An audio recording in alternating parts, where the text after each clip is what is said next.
if we learn nothing from this pandemic, I think it's the humanity, the call of humanity. We can all, just take an oath that we're going to be better residents, better citizens, and better people at the end of the day. Hi, I'm Mimi Chan. Welcome to Culture Chat. Thanks for joining the conversation.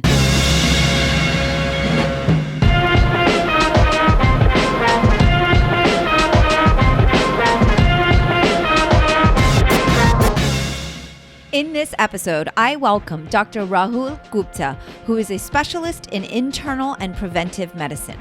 Dr. Gupta gained national recognition for his work as Public Health Commissioner for West Virginia and is Senior Vice President and Chief Medical and Health Officer at the March of Dimes, the nation's leader in mom and baby health.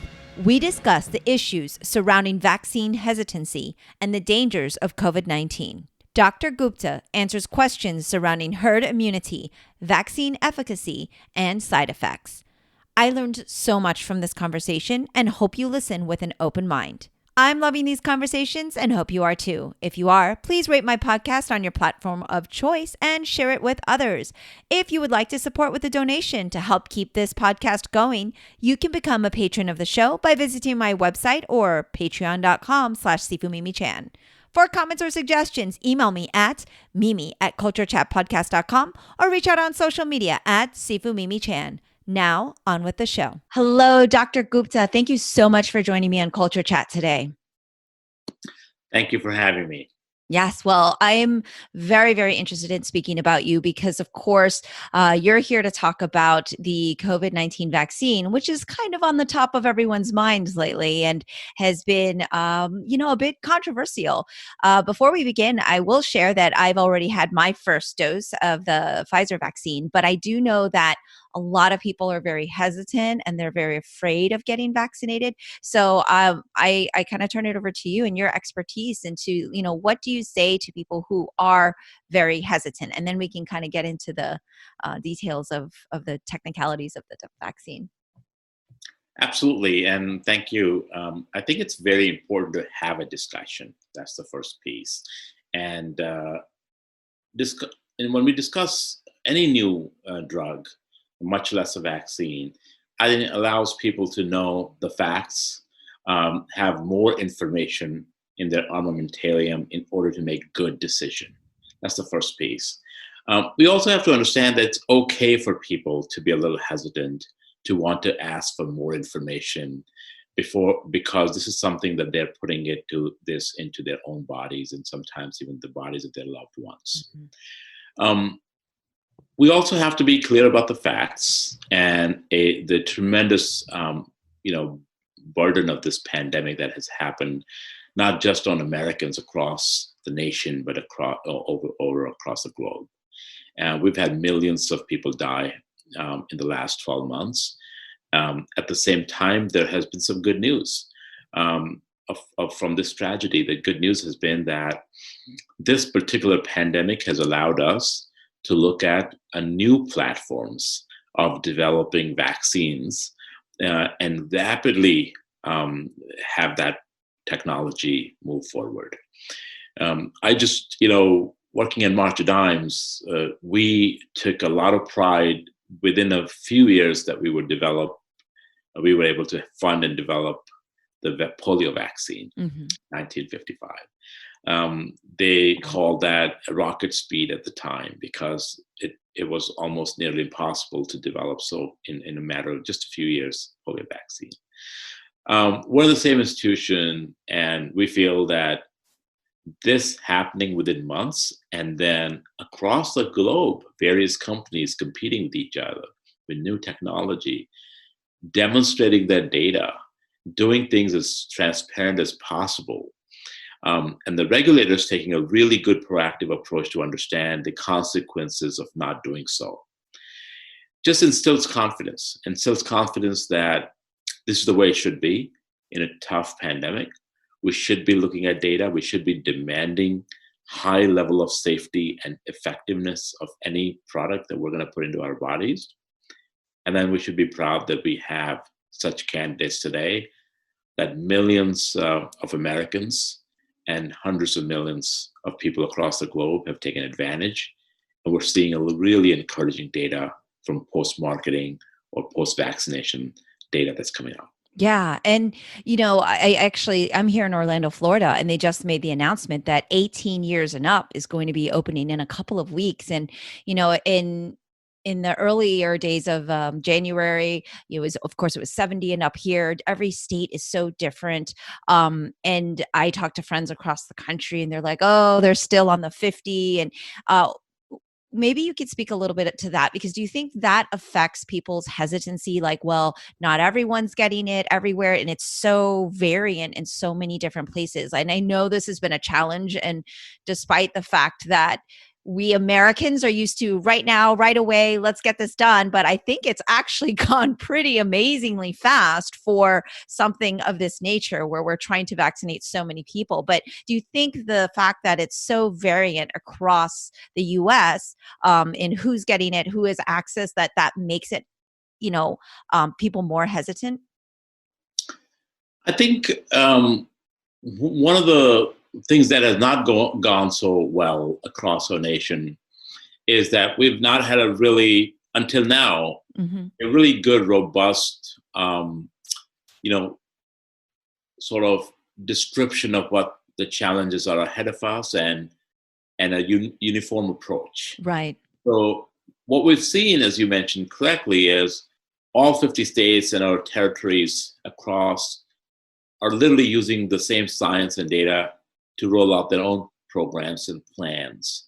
And in one state, you can maybe have the vaccine available to people with chronic health conditions, becoming available for those 45 years or older. And in Florida, you're almost at the precipice of making it available to literally any adult. Mm-hmm. It does become a little confusing for people because science is there to do that, but then you have to match that up with the ability to have supply, making sure that it's vaccine is just not it. You have to have so many other things: vials, band-aids, alcohol swabs. And then the logistics of organizing mass vaccination clinics. So it's a lot. And public health experts and personnel across the country, as well as pharmacies and others, are doing a wonderful job, and they stand ready. So, we've had various states function literally independently in so many ways. And it does cause a little bit confusion to people to think about, well, especially those who are living in border states, then should I go to this place or that place? Some allow only state residents, others allow anyone to come and get the vaccine. But I think we've learned a lot of lessons out of this. And this is one of those lessons that we need to have a sort of national approach to a global pandemic. In fact, I'll go far as to say we need to have a global approach to a global pandemic, because what's happening right now, I think there's a little bit of nationalism that is going behind the vaccine distribution, hoarding, as well as the shot in the arms, because it's very important to understand that what a global pandemic means is, if other countries are still having outbreaks, then we're not safe. Mm-hmm. If one or more of our states or areas within those states are having outbreaks, then we're not safe. So it's very important to take an approach that we must address this in the totality, in a coordinated and unified approach. Yeah, I completely agree. I feel like there is a bit of, well, there's people who are so excited to get the vaccine, and other people who get very jealous, like, we're not getting it here. And it starts to cause a little bit of dissonance. And then you look at that statewide, citywide, then country, across the world. And like you said, this is a global pandemic. This affects everyone. And so if it's affecting someone else, it still could be affecting you and your loved ones. And I think that is something that's not actually talked about enough. So thank you for kind of emphasizing that, because I think we're so, and not, wrongfully so, we're so wrapped up in how this is affecting our day to day, the kids who can't go to school, or I haven't been able to go to a restaurant, or all these things. And there's a lot of especially in the American culture,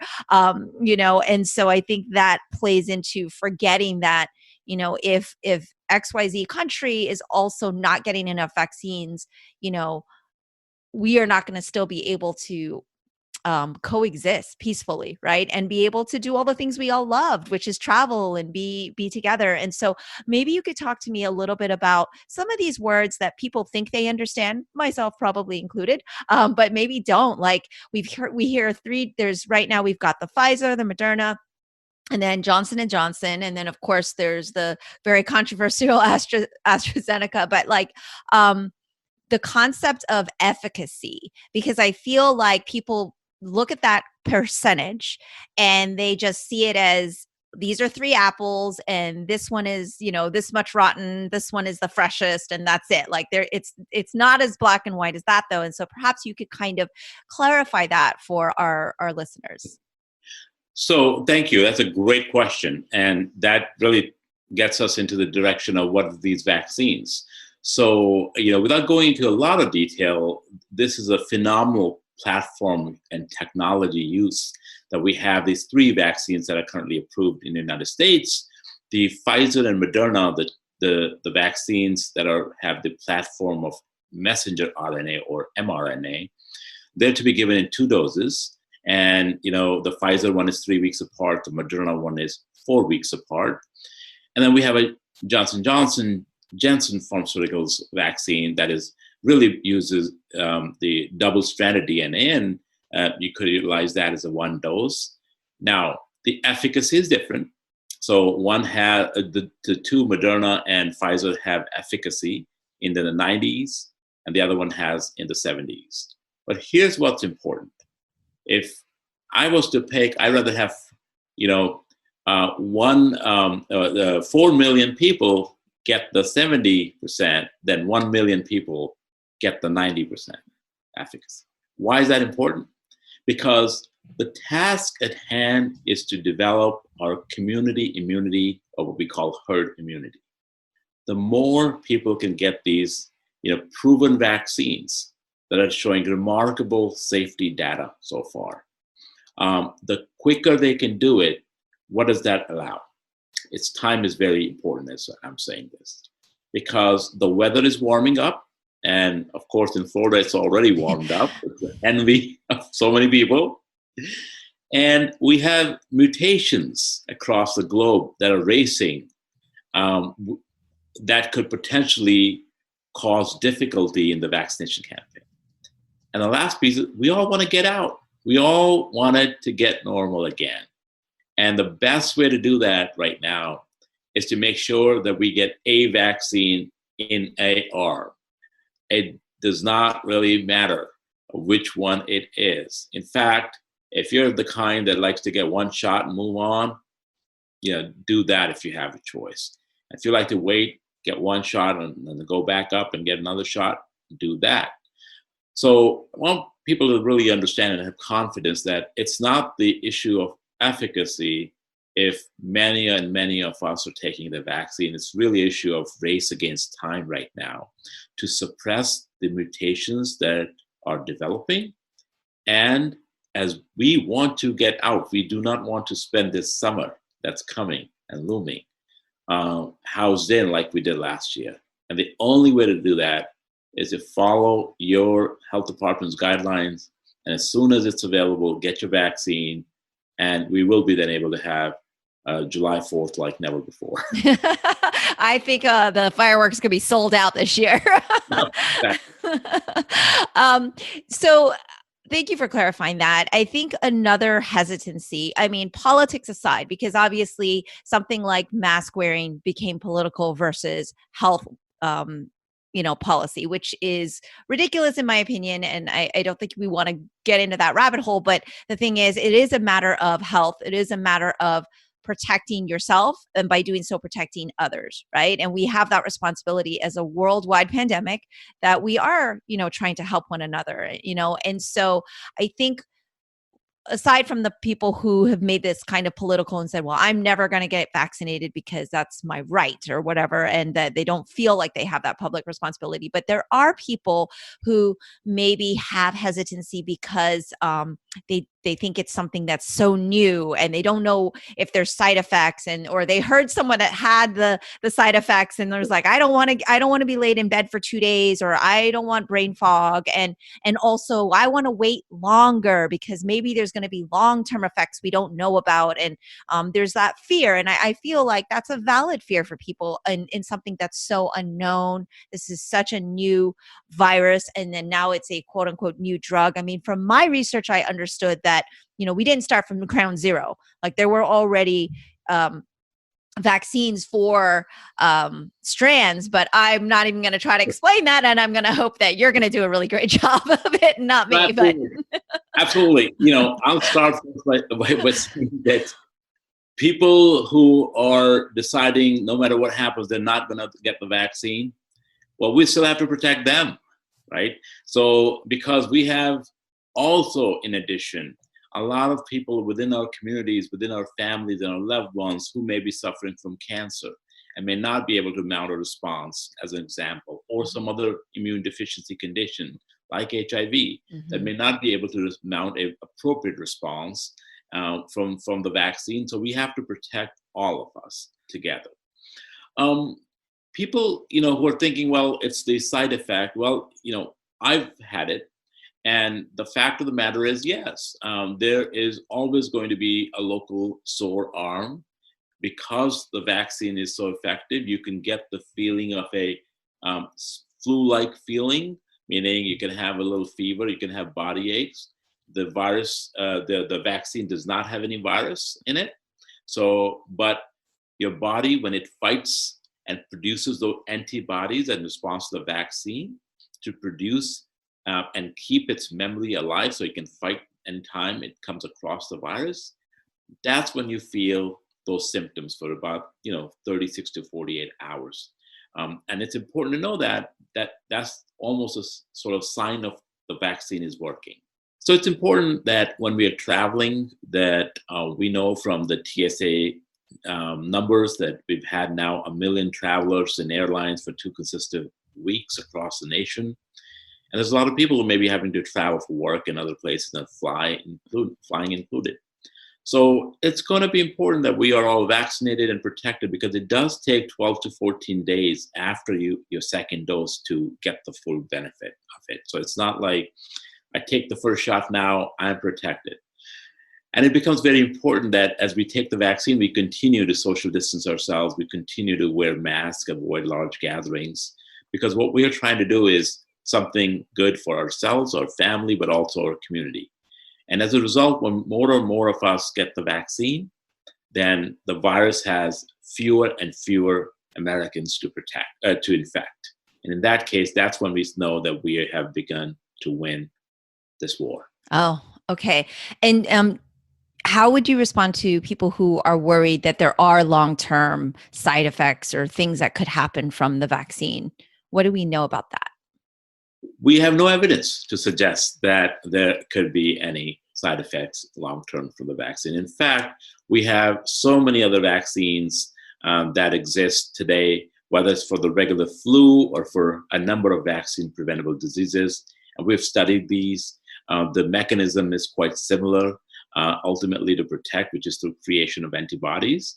And we know vaccines work. They have been one of the public health advances that we're proud of on the globe. We've been able to eliminate diseases because of this. We've been able to control epidemics because of vaccines. So, it's one of the remarkable progress and achievements of the 20th century, believe it or not, that we've been able to live as long as we have been able to for countries all over the world because of vaccines. Yes. Yay, science. Should I be worried though if I don't get a reaction? Like, some people go, oh, I felt nothing at all, like barely even the sore arm. Is that a concern or? No, I think different people react differently. And I certainly didn't have any reaction after the first vaccine shot. So, and then I had some after the second shot. So it just depends. Mm-hmm. There's so many factors, but you shouldn't be. Because these vaccines are very sophisticated, but they're also being kept well under the right temperatures and being produced. I mean, every time I go to a health department that is administering these or pharmacies, they're doing a great job. and we need to continue to do our part in the community. Absolutely. And so you were just speaking earlier about, of course, that, you and I here, of course, believe in vaccines and think that it's really enabled us to have this longevity and to have the society, the modern society that we have today. But a lot of people say, well, I get the flu shot, but then I still get the flu. So why should I get the COVID? Is it really going to make a difference? Yeah, first of all, let's talk about the flu shot. If you take the flu shot, typically the effectiveness can vary each year based on what the matching levels are. But what we know for sure is this. The flu shot reduces your ability to have severe disease from the flu. And secondly, it actually helps prevent death. So flu shots prevent not just getting the infection, but if you were to get the infection because there was not a good match, it actually has significant data showing that it reduces your ability to have poor outcomes, including death. In fact, the COVID vaccine, when the data has been looked at in terms of clinical trials, it has had a remarkable effectiveness in preventing death, sometimes to zero. So it's not just the disease, but what the ultimate purpose of vaccine is to prevent death and poor outcomes. What is most difficult is when people end up not just with the infection, but they end up in ICU, they end up in a ventilator, in a breathing machine for days or weeks or months, and they either remain crippled for a long time or they can then pass away. And it's a terrible consequence. This is one of the more important pieces of the vaccine that it prevents very effectively. So it's important that we know that the vaccine is important to get the vaccine, but also the worst outcome. I mean, we could, I wish we had this a year ago. We could have avoided hundreds of thousands of Americans dying as a consequence, and so many more being hospitalized for so many prolonged periods of time. So hopefully that with the vaccination, we can prevent that as well as curtail new infections. Yeah. And I mean, there's so many things that we all look back in hindsight and think that we could have done differently, different steps we could have taken, but we can't go backwards. We can only go forward. So in going forwards, though, perhaps you could even share one. I don't understand why people aren't afraid of the whole death outcome, but I think there are also things that people don't get to hear enough about because they know someone that got it and they were just, sick for a few days and then they were fine. Because like you said, with even just getting the shot, everyone has a different reaction. And getting COVID, everyone has a different reaction. And there's so much based on your age, your comorbidities. There's so many factors into how it affects each person. And I think that, like I said, I don't know how the proof of people dying isn't enough, but perhaps you can speak a little to some of the longer term things that could also happen that even people who get it and they recover immediately. Are there things later on in life that they should be concerned about? Because I know I've been hearing pieces of that, but I just want to try to bring awareness to people that, look, it's not like the flu. You don't want to get it and recover. Like, you just don't want to get it, period. That's a very insightful and important question. And I'll share some of my personal experiences because of that question. Please. So, I have, sons who, just like so many Americans out there, have worked in their thinking through this concept. And one of the things that frightened my young son was the following, is the fact that, hey, if I got infection from COVID, I would not only potentially be at risk for serious disease at the time, and if in the best case scenario I got better, I don't know what the long-term effects are of this infection. And it could potentially impact me, handicap me for the rest of my life. I don't know the outcomes. And therefore my son decided to, be one of those candidates that wants the vaccine. But on the other hand, I will also say this, that, we have no data as to how long the natural immunity, quote unquote, stays from a COVID infection, as opposed to a vaccine, which has been looked at, and we are continuing to monitor and look at the long-term effectiveness of the protective antibodies and immunity. So it's a difference in terms of both. We have science behind the vaccine. We don't really have science behind natural immunity.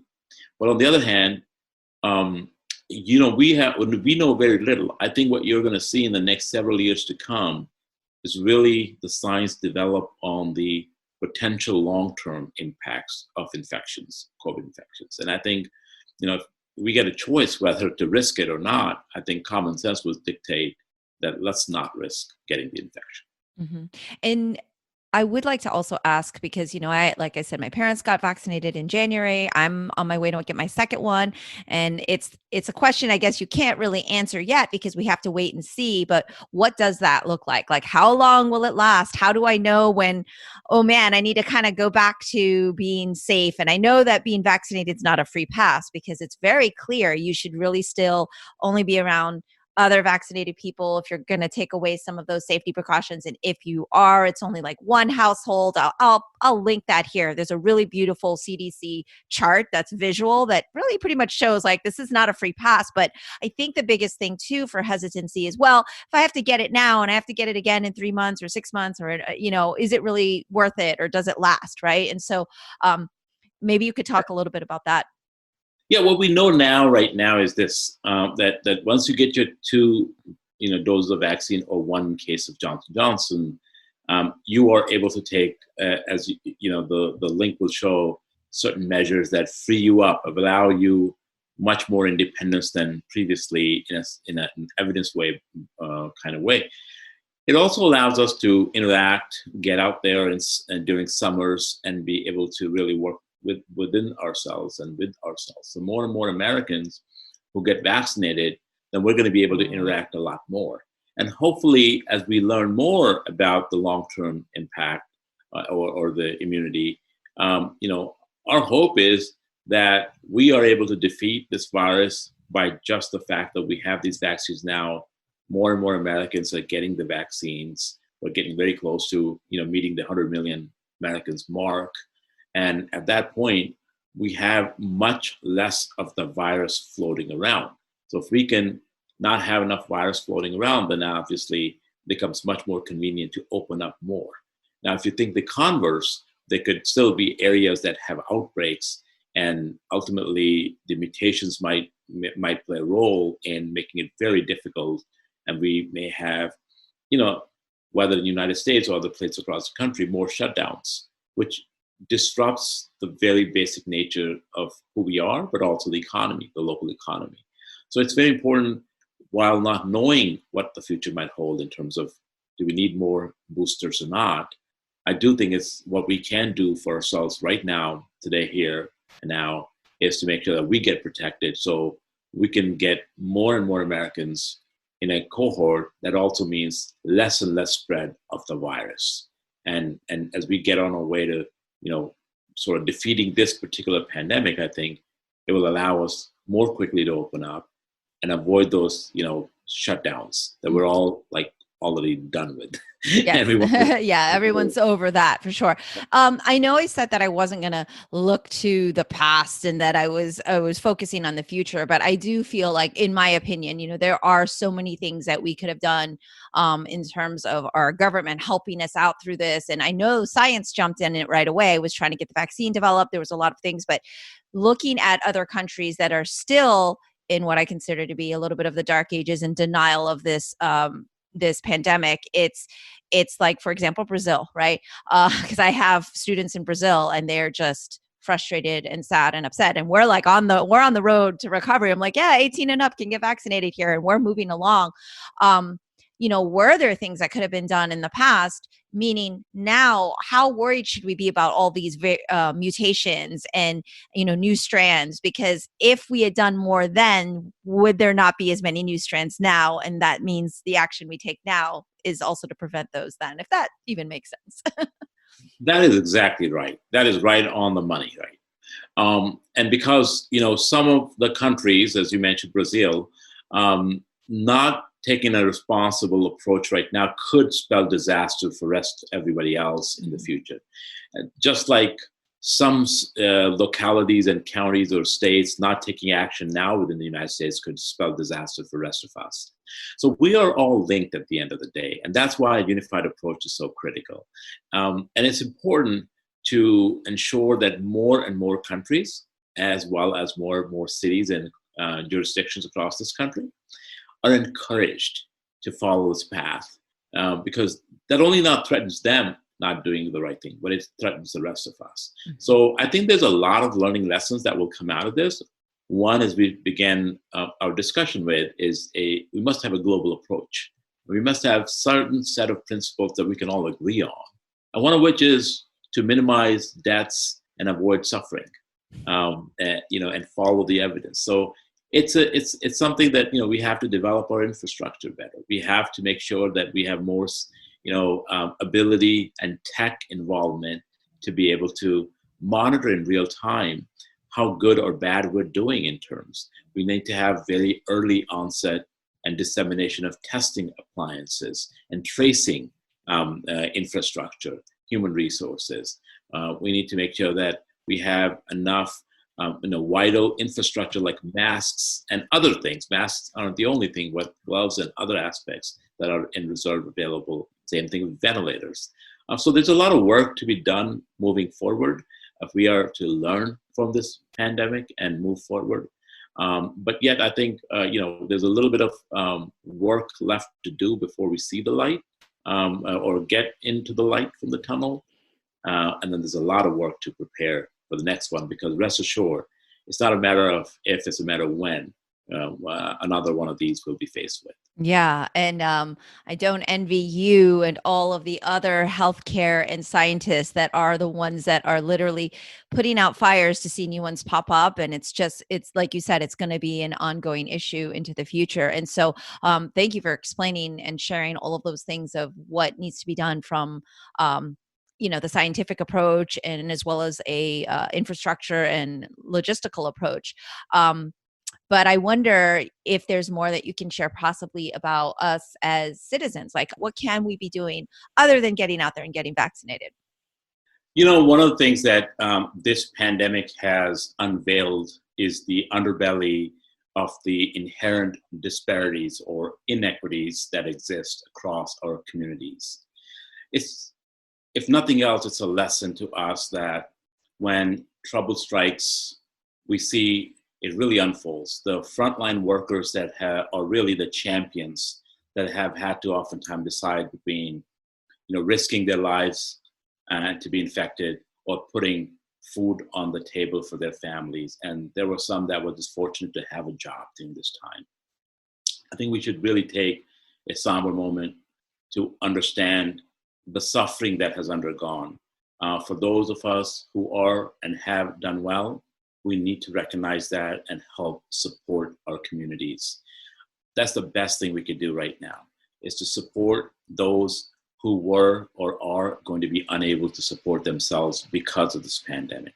People are seeing challenges with their housing situations, with their food insecurity, transportation, and sometimes just simple racism. It's very important for us to, if we learn nothing from this pandemic, I think it's the humanity, the call of humanity. We can all, just take an oath that we're going to be better residents, better citizens, and better people at the end of the day. I hope that being quarantined, sitting in our own homes for months at a time, has allowed us that time to do some introspection and self-reflection, and the longing for community and the longing to be back with friends. I hope that stays for a while. That expression of love, expression of understanding that while we pride ourselves in American exceptionalism, we do need our communities and to be together. And we've sort of felt in the last 12 months how hard it is.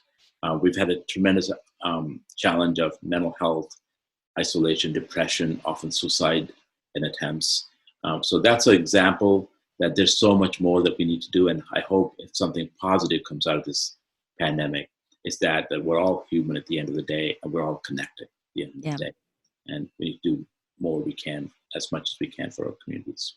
Oh, So well said. And I didn't want to bring it back to doom and gloom, but you had mentioned something earlier about, well, we do need to be prepared for the next pandemic because there will be another one. Um, do you feel we will be more prepared based on what we just went through for this last year? I think so. I have a lot of confidence in our ability as a nation to bounce back.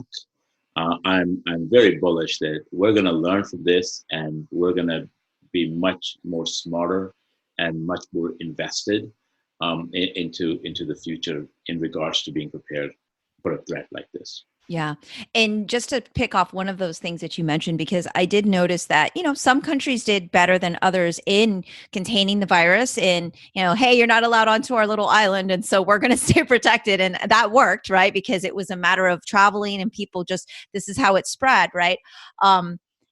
I think tracing is not spoken about enough because it seemed so effective in so many other countries. I think it was like Taiwan and Singapore and some of those other places that it just seemed, yes, there was still traveling happening, but there was tracing and quarantining for those travelers. And that way it wasn't the whole city that had to quarantine and feel locked down and be upset, and the economy. I think there were other things. Do you think that could work here in the United States? Mimi, absolutely. I think there were countries, as you mentioned, like Taiwan, like Singapore, that knew what they were doing and how to do it, and they came up with it and they stuck to it. They did not second guess themselves, and they continued to improve their processes. It was a unified approach, and I think that's what we have to have, as opposed to a 50-stage strategy, which is important. We need to figure out from a technical aspect of this, how can we really focus on developing. One of the things we didn't have was the basic fundamental infrastructure to expand our tracing. We have had seen a declining public health infrastructure for over a decade, actually, when this pandemic struck us. I have been previously a local health officer as well as state health commissioner. And so I could tell you the dollars was tremendously declining. And that allows you not to have that reserve in infrastructure. So we're going to have to develop that. We're going to have to invest in our systems, in our people, to ensure that we have a really good tracing, tracking, as well as an infrastructure that allows testing to be very quickly applied. Yeah, because I think all the resources, especially in this country, obviously, so we have the most vaccines. I think, of course, we needed to contain and get that out there and help save people's lives. But I feel like it's because we missed the preventive step. Like it just was skipped. And I think a big part of it is that this administration is taking this so seriously and saying, hey, here's in the first 100 days, this is what I want to get done because we dropped the ball. And but this is people's lives. This isn't just, No, this is a big deal. And yeah. I think And we missed a thing. Yeah, and whatever concerns you have, privacy concerns and relative autonomy, they can always be respected, and we can get work done. So it's the concept of being able to respect our freedoms and actually save lives. That's what's important for us to do. So it's important that when we're talking about some of these mechanisms, you can do them with safeguarding the protections that we so believe in and honor in our society. So I agree. it's our ability, and I'm very both optimistic and believe that we're going to be able to do that. Yeah, and I'm glad you mentioned that because I think people do get that paranoia. And my understanding is if you even own a credit card, like that amount of information people have on you is more than even what this contact tracing could do. And if it can save lives, I think we need to just kind of connect those dots so people understand we don't want this to happen again on the next pandemic, which will happen, right? Like you said, science is moving quickly, but so do these viruses, and they mutate and they change and they find a way. Life finds a way, and disease finds a way, and we have to constantly combat that. I know you only have about a minute left, so I'm trying to get in as much as I can with you because you're such an amazing resource. Thank you again. It's kind of controversial, but we've talked about we want everyone to get vaccinated. Those who can't, for certain reasons, like you said, they have cancer or they're under treatment, and it's not advisable. Like people are talking. Other countries are doing vaccine passports where you can't travel to certain countries, or you can't get on planes, or you can't do things. What is your take on that in terms of of the right now, because of course the future is the future, but the right now, how do you feel about showing proof to travel? So here's a reality check. When I got my 2 doses of vaccine, I have the ability to go online and have a record that I had gotten the vaccine. So I have that ability. Everybody who's getting their vaccine does have a vaccine card. The question is, should we use that as a tool to distinguish people between people?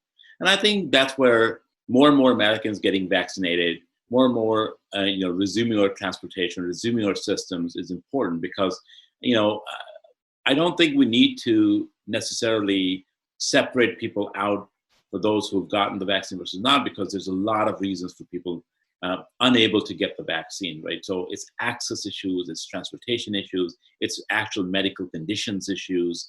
And we work very hard to not create a situation where people feel that somehow because they don't have a vaccine, they're going to be discriminated against for any reason. Mm-hmm. So I think it's an importance of inclusiveness and having an inclusive society that we need to think about what are the best ways. And one of the best ways is to make sure more and more Americans are vaccinated. So we have the community and herd immunity.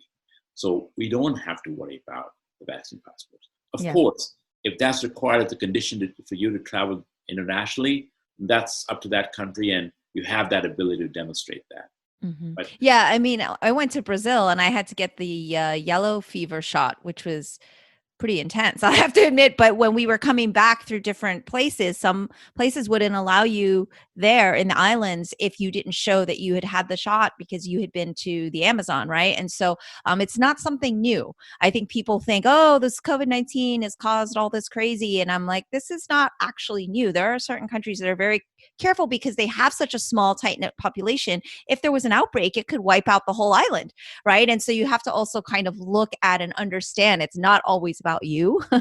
It's also about the other communities. Okay, well, I know that you have to go and continue to save lives and do what you do. Is there anything else you would like to share with our listeners in conclusion?